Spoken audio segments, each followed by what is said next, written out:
If the king doesn't lead, how can he expect his subordinates to follow?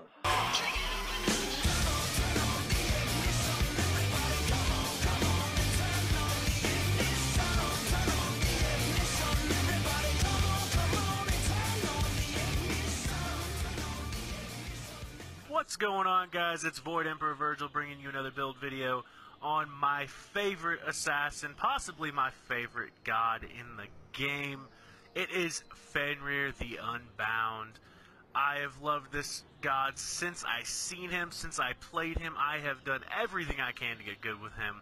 So I'm going to do a build on him. It's a bit more comprehensive than my other ones because there are a few different routes you can go with Fenrir. We're going to go over a few of them and we're going to go over the abilities. So let's hop right on into this because there's quite a bit to explain. So his passive, we will go over this with every ability. He builds up the little rune stacks you can see in the bottom left corner there, down by his health bar. At 5, he will gain bonus effects on each of his abilities, so we're going to move on forward. Unchained, his square, or first ability, is a leap. It leaps to a target location, and it does damage. If the runes are at max, he will stun the target. And then, of course, if the leap does hit a god, the cooldown is halved, so you always want to land it. You want to try, this is probably your main engage, you want to try and have 5 runes on here before you engage into someone. You want to get your 5 runes, get that stun off, and guarantee yourself at least your ultimate or another ability. His second ability, Seething Howl, pretty much this is your sustain ability. It increases your physical power and it increases your lifesteal. And at full runes, the buff is increased by 50%. So as you can see at max rank, when you pop this, you gain 70 physical power. Do not forget to press this ability, whether it's before you leap in or after. You want that bonus power. And then his lifesteal is already at 35%. So you don't even need a lifesteal item at this point, especially once you get this ability up there. It does only last for 6 seconds, but most of the time you're either dead or you get a kill within those 6 seconds. So let's move on forward. Brutalize, the third ability, your main damage ability. You jump to a target and you claw them pretty much 4 times. And each strike does a good amount. You are immune to knockups during the claw. However, you will follow some dashes. There are some you can follow, others you will not. So it is kind of a locked on ability, but there are some dashes and jumps that can get out of your ability, while some you will chase them. At full runes, pretty much it does 75% damage in an AoE. So, pretty much once you hit, it's really good for jungle clear. You get your 5, you hit your circle, and you kill the whole camp at once.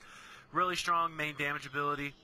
Your last ability is your very, very helpful ultimate, especially in a team fight, Ragnarok. You will turn into a gigantic golden wolf. You are CC immune, you gain movement speed, and you pretty much bite one person.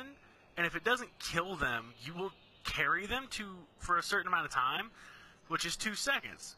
So you just run. You just pick them up and run them back to your team. And if your runes are at max, you gain double protections. So pretty much you build defense, you have 5 runes, and you pop your ultimate, you become really tanky, and you can just walk into their team. So those are his abilities. Pretty straightforward. You jump in with your square for stuns, your circles, your damage. Just overall pretty simple kit, but beautifully made kit. We're going to move into the items because there is quite a bit to go through. So you always start with Booma's Mask in the jungle. I suggest starting with the Potion of Physical Might. Help your early clear, help your damage for jumping in on a few people, and of course pots. You can do the boots if you want to be much more passive, but you will clear much slower. Luckily, as long as you get 5 runes and use your circle, you will still clear fairly fast. Obviously, you want Warrior Tab Eye. Very rare you do not get Warrior Tab Eye on an assassin. Next, you definitely want it depends on you. You can go. I choose to go Jotun's Wrath first because this early, most of the time, you're not into a fighting point yet. People aren't ready to start fighting. They're farming and building stacks.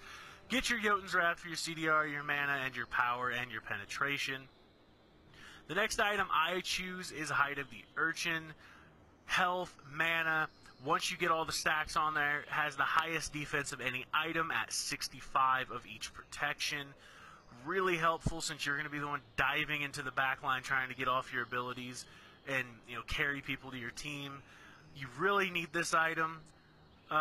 and I'll also go over why I choose this over Mantle of Discord. It's because of the health, which we will go over in this build, because of the way I build.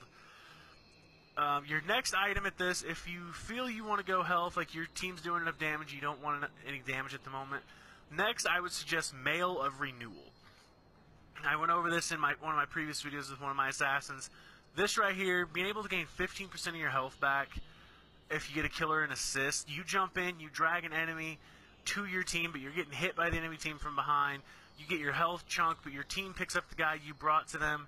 You get 15% of your HP and mana back. Keeps you in the fight, so you don't just jump in, get your kill, and have to run away. It will keep you in the fight much longer.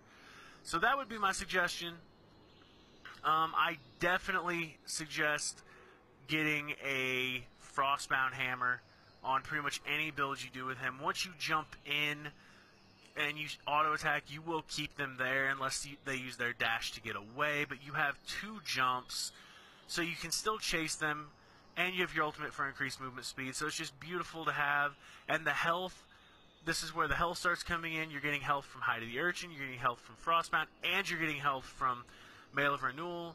That's 350, 300, the 650, and then another 250. So you're sitting at 900 HP from those items, which of course the more HP you have, the more you earn back from the 15% passive. Just, it works very well together. Your last item should normally be Titan's Bane. Get that little bit of armor pen and help you out there. So that would put you at your full build. Now, if here is where the build can vary. If you're not too worried about the armor pen because you guys are either ahead or they only have 1 tank, they're not running 2 to 3 tanks, you can always pick up a Rune Forged. Gives you more health, still gives you power, but the passive increasing the damage you deal as magic damage and dealing extra damage to people who are slow, rooted, or crippled. You're going to slow them already with your Frostbound. You're going to stun them with your Square. There's just so many ways this can help. I would suggest not getting it if you got Frostbound. If you have Frostbound and you want to go another damage item, I suggest Brawlers. Gets you that pen, reduces healing, still gives you physical power. But overall, the build, and then of course you have your typical defense items. If say you don't want to go a last damage item, you're happy with just Jotuns and Frostbound. Of course, Breastplate and Bulwark. If a physical heavy team, Breastplate of Valor, magic damage heavy, go Bulwark.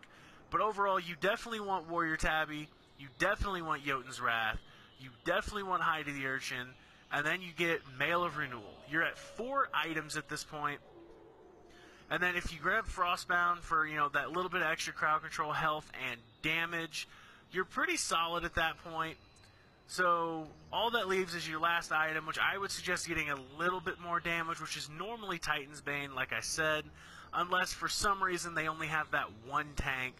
By all means, then you can go Brawlers, get that little bit of extra in there. Or if you really want to, if you're really wanting to go a little bit more auto attack based and proc your Frostbound a lot, get Executioner. You still get the percentage pen, you get attack speed, and you get damage. Although this build is not based on being able to solo out targets, although you can solo squishies with this build. This build is very Conquest team based. That is my favorite game mode. Me and my team play all the time together. This is a team oriented build. The health, the slows, the cooldown, you're jumping in, you're helping your team get kills, you're getting the reset on Mail of Renewal to get your HP back, and you just repeat this. Keeps you in the fight, keeps you sustained, and you're doing what an assassin does. You jump to the back, you're annoying, you cause problems, you help get kills, and you're able to sustain thanks to Mail of Renewal and the other health items you're getting. So this is the build I would suggest. I would definitely suggest, in this order, Warrior Tabby, Jotuns, Hide of the Urchin, Mail of Renewal, into Frostbound, and then your last item is up to you. Titan's Bane, Brawlers, or another defense item if you feel you need. But this is my build on Fenrir. This is the build I have found the most successful. It takes a pretty good little bit of getting used to, although the extra health does give you a little bit of room for mistake because you have the health to take that little bit extra damage if you miss position or jump in when you shouldn't have.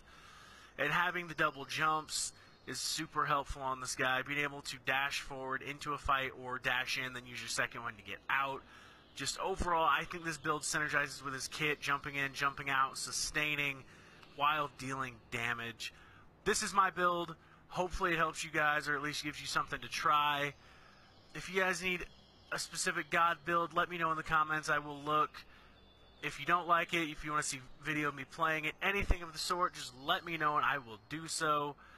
That is all I have for you today. This is Void Emperor Virgil, going back to the Void.